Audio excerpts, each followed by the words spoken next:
আমরা তাদের কাছে মূলত তারা এই মুহূর্তে কি কার্যক্রম করছেন, জাতীয় নির্বাচনের বিষয়ে তাদের প্রস্তুতি কি, এই বিষয়গুলি নিয়ে আমরা মত বিনিময় করেছি এবং আমরা তাদের কাছে জেনেছি যে তারা তাদের কমিশনের পক্ষ থেকে একটা কর্মসূচি তারা ঘোষণা করেছিলেন, একটা যে তারা কবের মধ্যে কি করবেন, এবং এটা খালি তাদের বলা না, এটা দেশের সংবিধান অনুযায়ী প্রচলিত আইন অনুযায়ী এটা কিছু বিধান আছে যে ফেব্রুয়ারির মধ্যে জানুয়ারির 2 তারিখ, জানুয়ারির 2 তারিখের মধ্যে একটা অটো আপডেট হওয়ার কথা এবং মার্চের 2 তারিখে এসে এটাকে চূড়ান্ত করার কথা, এবং তারপরেও আরও কিছু কার্যক্রম আছে। এই কার্যক্রম তারা পরিচালনা করেছেন এবং তারা যেটুকু আমরা জানলাম আর কি, যে প্রায় 30 লক্ষ নতুন ভোটার আগামী দিনে যুক্ত হবে। এগুলো তালিকায় বাদ পড়েছিল, তাদেরকে ভোটার আগে করা হয় নাই, তারা হবে। আর এই সময় যে তালিকাটা করা হলো, এখানে নতুন যারা আর হবে এরা হলো বাদ পড়া, আর নতুন যেগুলেন সেগুলেন কিন্তু এখন ভোটার হবে না। এটা 18 বছর হবে আগামী বছর 1 ফেব্রুয়ারি, 1 জানুয়ারিতে 18 বছর হবে। কাজে ওটা হিসাবে না, হিসাব হলো যে বাদ পড়া ছিল প্রায় 30 লক্ষ ভোটার তালিকায় যুক্ত হবে।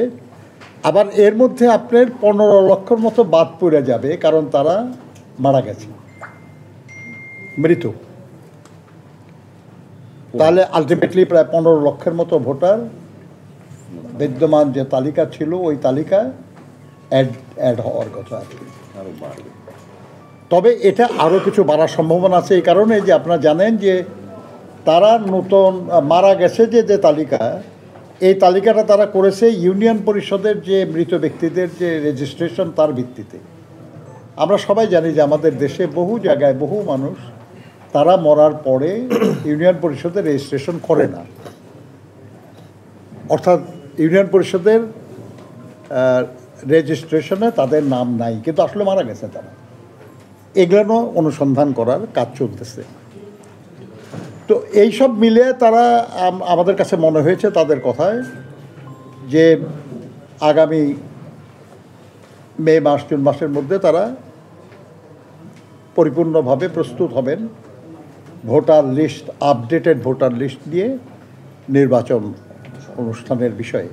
তবে এই ব্যাপারে সিদ্ধান্ত নেওয়ার ক্ষমতা এখন তাদের নাই, কারণ দেশের প্রচলিত সংবিধান আইন হলে ঘোষণা তো ওনারা করতে পারেন না, কারণ এখন নর্মাল কনস্টিটিউশনের নর্মাল যে নিয়ম সেই অনুযায়ী নির্বাচন হচ্ছে না। কিন্তু একটা মেসেজ পেয়েছেন কেন, আপনাদেরও তো একটা প্রস্তুতি, আপনারা কোনো প্রস্তাব দিয়েছেন কি না?